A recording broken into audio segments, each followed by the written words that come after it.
Apple might actually bring some major changes to the iPhone 18 series in Face ID, but that depends on who you ask. Google just brought some major and very welcome changes to what you get on your Pixel software. We hear the Google Pixel Watch might bring some oldie but goodie features from the past. Samsung has pretty much leaked its Galaxy S26 series in a recent software update, and yes, Google is going hard on its XR glasses in ways you're gonna really want to try. I'm Jaime Rivera, and by the way, episode 2 of our Technically There podcast with Josh is now live, with episode 3 going live this week. I hope to see you there, but in the meantime, let's go through these 5 interesting topics. This is Tech Briefing, powered by MediaTek.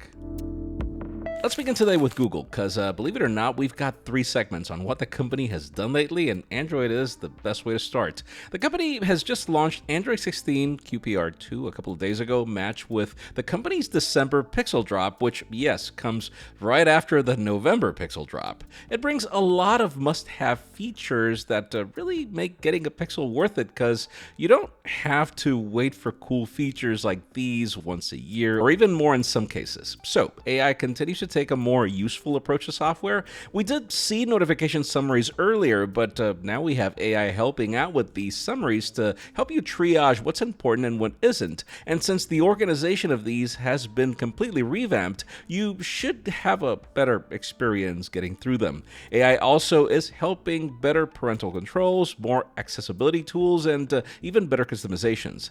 As for visuals, we have new icon shapes, expanded theme icons across all applications, and the more aggressive dark theme that darkens even unsupported applications to help save some battery. Parents now have easier control through a dedicated menu in settings where you can set application limits, screen time caps, a downtime schedule protected by a pin. Like, thank you. One of the reasons I've kept my kids on iPhones has now been addressed.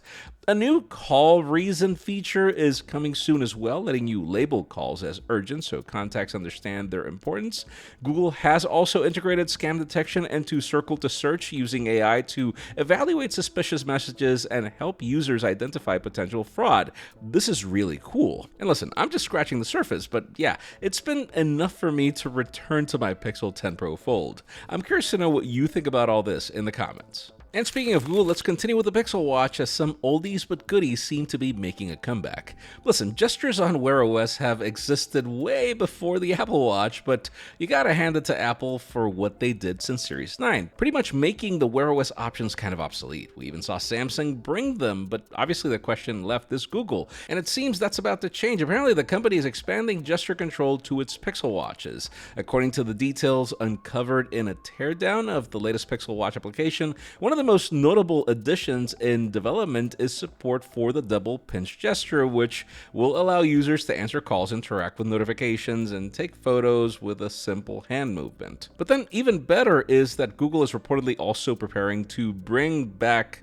wrist turn gestures, a feature that existed way before, like Wear OS 3, giving users the ability to silence calls or dismiss alert notifications by rotating the wrist. It's hard to predict if these will be accessibility features, which is pretty much the way Apple has began these options, but at this point, what matters is that you'll most likely have new ways to interact with your watch when your hands are busy. I'm curious to know if you'd want to use this, by the way, as I don't really use the double pinch gesture on the Apple Watch much, but I do appreciate it every now and then. And fine, one more Google segment, though this time it's about what they're planning when it comes to smart glasses. The company made a huge splash at Google I/O with its smart glasses demo, which I actually got to try even if I wasn't allowed to film it, sadly. I will tell you that it was, at the time, a bit simplistic, as is everything Google, and then yet pretty useful. Well, it seems that Google is planning to prepare a major push into its XR with 2 types of AI glasses coming in 2026. A simple screenless model and a more advanced monocular version with a micro LED display, which is pretty much what I tested. Here's the thing though, the screenless glasses have a couple of unique solutions when compared to what the Meta Ray-Bans currently do. See, they are set to handle voice, photos, and notifications by pairing tightly with with Wear OS, even letting you preview pictures on your watch and use gestures for controls. So yeah, you don't get a screen on your eyes, but using the watch is just pretty genius. Obviously, the monocular model is the real leap, projecting sharp floating UI elements, full video calls, dual camera feeds, and even generative AI overlays directly in your field of view thanks to the microLED technology from Google's Rexium acquisition. Android XR also supports projecting regular phone applications onto the glasses from day one, giving you media controls and notifications without extra developer work. AR navigation is already a highlight with live view style directions at eye level and the tilt down gesture revealing a mini map like a game HUD. Google is even testing binocular prototypes with 3D video and richer maps, but for later. With developer kits already out, Google's AR vision finally looks close to becoming something you'll actually wear daily.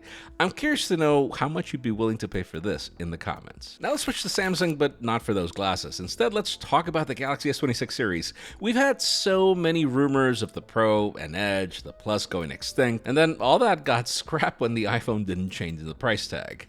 That said, to end the speculation, well, Samsung's upcoming One UI 8.5 update just went live in beta, which is set to launch with the Galaxy S26 series maybe, and its code has just revealed what's really coming. So yeah, within the software, we see renders of the Galaxy S26, S26 Plus, and S26 Ultra, identified by their internal code names M1, M2, and M3. These images align with earlier leaks, confirming a unified design language across the lineup. All three models use a single oval camera island placed on the top left corner, with the Galaxy S26 Ultra adopting the same layout despite the 4-camera setup. The code also supports previous claims that all three devices share the same curvature radius, which is a first, as this is usually varied for the more square Ultra. Hardware expectations remain split by market, with the S26 and S26 Plus likely to ship with either the Exynos 2600 or the Snapdragon 8 Elite Gen 5, depending on region, while the Ultra may follow the same pattern, but with less certainty. Now, charging upgrades appear to be a major focus with this generation, finally. Samsung is reportedly introducing a new wireless charger adapter that's 25 watt capable, an increase from the current 15 watts, and which apparently supports the Z series foldables and even the Buds that we'll see about capabilities.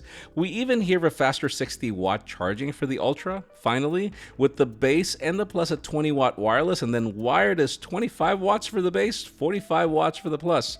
No word on the Edge, though, if that's going to happen or not. I'm curious to know if you like any of these changes in the comments. And before we get to the hottest news, let me tell you about today's sponsor, MediaTek. This is the second year where Motorola chooses Dimensity for its most beloved Razr, and I can see why. Last year's model proved to be great in performance and endurance, and this year's Razr has only gotten better with the Dimensity 7400X and its advanced 4nm architecture. Seriously, this phone has got the looks, has got the feel, and then all this matched with snappy performance, reliable connectivity, and even better endurance on its slim form factor. It's clearly the reason Motorola continues to trust MediaTek year over year.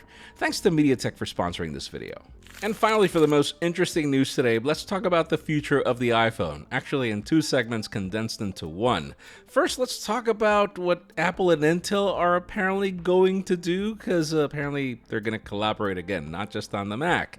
It seems iPads and even iPhone chips are in the mix included. According to analyst Jeff Pu, Intel is now expected to manufacture at least some of the non-Pro iPhone chips starting in 2028 using the next generation 14A process. If the timeline holds, Intel could be fabricating Apple's A22 chip for devices like the presumed iPhone 20 or the iPhone 20e, pretty much parallel with the use of the 18A process for the Mac, though all high-end devices will still be going through TSMC. But now let's talk about something happening closer to this date with the iPhone 18. If you remember rumors of Apple getting rid of the dynamic island with the iPhone 18 next year, now we have a Chinese leaker pointing to how it's going to get done. Apple is reportedly already testing under-screen Face ID for these models using a spliced micro-transparent glass embedded in the display. The glass allows the true-depth infrared sensors to pass through without distortion, using a method similar to the micro-perforated or nano-patterned glass employed elsewhere in the industry. The report even even suggests that Apple's testing has already prompted suppliers to prepare for potential production. Here's the thing though, experts with an even better track record like Ross Young and Mark Gurman claim we're still getting a smaller dynamic island of sorts, so we'll see. In today's question, let me know, what would be your primary request for Apple's next iPhones? Because listen, in my case, sure, I would love a smaller or transparent dynamic island, that's all nice, but what I would really like to see is even more squared sensors with multiple aspect ratios on all cameras, like we have with that new center stage selfie. That's just me though. Let me know what you would like to see in the comments. Friends, thank you again for joining on another episode of Tech Briefing. Please like, subscribe, and join the conversation in the comments, as I'm sure you've seen me try to respond to as many as I can for as long as I can. Also, follow me on social media as more behind-the-scenes work continues to happen there. By the way, quick reminder, episode 2 of our Technically There podcast with Josh is now live. Episode 3 is coming this week, and it's actually pretty cool. I would really appreciate your support there as well. I'm Jaime Rivera. Thanks so much for watching. I'll see you on the next one.